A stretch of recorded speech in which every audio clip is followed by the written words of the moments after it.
It was September of 2006 when Hurricane Gloria unleashed its fury on the Gulf Coast. The storm hit with a vengeance, tearing through everything in its path, leaving behind a trail of destruction and despair. I had been working as a lineman for the Gulf Power Company for nearly 25 years, and I had seen my share of storms, but this one was different. This one felt personal. In the aftermath of the hurricane, I was sent to the small town of Franklin, Mississippi, to help clear down power lines. The streets were littered with debris, fallen trees, shattered glass, and twisted metal. The sky was still an ominous gray, and the air was thick with the smell of damp earth and desperation. On the third day, I found myself on the roof of a damaged home, trying to free a power line that had been pinned beneath a massive pine tree.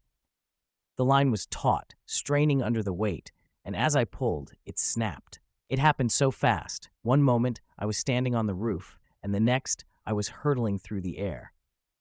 I hit the concrete driveway below, head first. The impact was brutal. I don't remember much from that moment, but I've been told the sound of my fall was like a gunshot, echoing through the empty streets. My colleagues rushed to my side, and within minutes, I was being airlifted to St. Vincent's Medical Center in New Orleans. The doctors were waiting for me, ready to do everything they could to save my life, but the prognosis was grim. My wife, Sarah, got the call that no one ever wants to receive. She was told to prepare for the worst. The doctors didn't think I would make it through the night.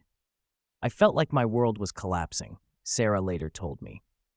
All I could think about was, how am I going to raise our 3 boys on my own? How can I do this without Jacob? The fear was overwhelming. I kept replaying every possible scenario in my mind, none of them good. By the time I arrived at the hospital, my condition had deteriorated rapidly. I had several broken ribs, and my brain was hemorrhaging. Just 10 minutes after they got me there, I slipped into a coma. The machines they hooked me up to were the only things keeping me alive. Sarah stood by my side, but she could barely recognize the man she loved, lying there motionless. I was in shock, she said. I couldn't believe this was happening. The doctors kept saying it was a waiting game, that there was nothing more they could do. But I believed in the power of prayer. I knew Jesus was a healer. I was too broken to pray myself. But I had friends, family, and our church praying for us, for Jacob, that he would come through this. For 5 days I lay there, unresponsive. The doctors saw no sign of improvement. But what they didn't know was that during those 5 days, I wasn't just lying there. I was somewhere else entirely. I found myself in a place more real than anything I've ever known.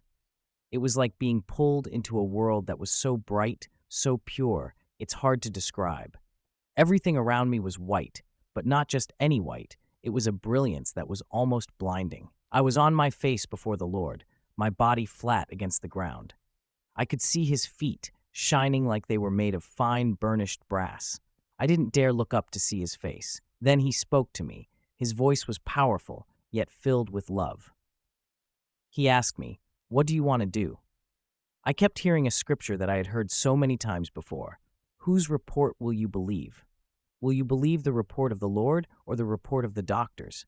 The words echoed in my mind, over and over. I knew I had a choice to make. I want to live, I said. I want to live and declare the goodness of the Lord. And then something incredible happened. The Lord stood up and clapped his hands. The sound was like thunder, reverberating through the whiteness. He said, "That's enough." And at that moment, I began to wake up. I could feel myself being pulled back into my body, back into the hospital bed, back into the world I knew.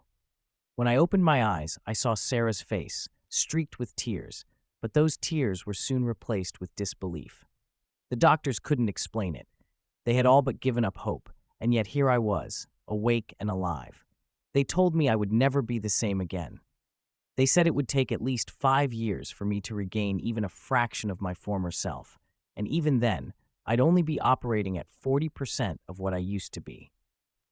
But I looked at those doctors and said, with all due respect, it's not going to take that long. The Lord is going to do a quick work, and that's exactly what happened. I spent the next few weeks in rehab, and each day I grew stronger. I immersed myself in the Psalms, clinging to the promises of healing and restoration. My friends and family joined me in prayer, and we believed that by his stripes I was healed. In just 27 days, I had made a 95% recovery. The doctors were stunned. They had never seen anything like it. By early 2007, I was back at work, fully restored and ready to take on the challenges ahead. Looking back now, I see the faithfulness of God in every part of my journey. Our God is so compassionate, so loving, that he hears the cries of our hearts and answers in ways we can't even imagine. After a few more years with Gulf Power, I retired and became a pastor in our community. Every day since then has been a gift. I cherish every moment with Sarah and our boys, and I never take anything for granted. I'm grateful for the little things: waking up without pain, breathing without the help of a machine, being able to stand and walk on my own. Every day, I give thanks to God for giving me a second chance at life. Jacob's journey is a testament to the power of faith, prayer, and the boundless love of God. If you've been inspired by his story, please consider subscribing to our channel.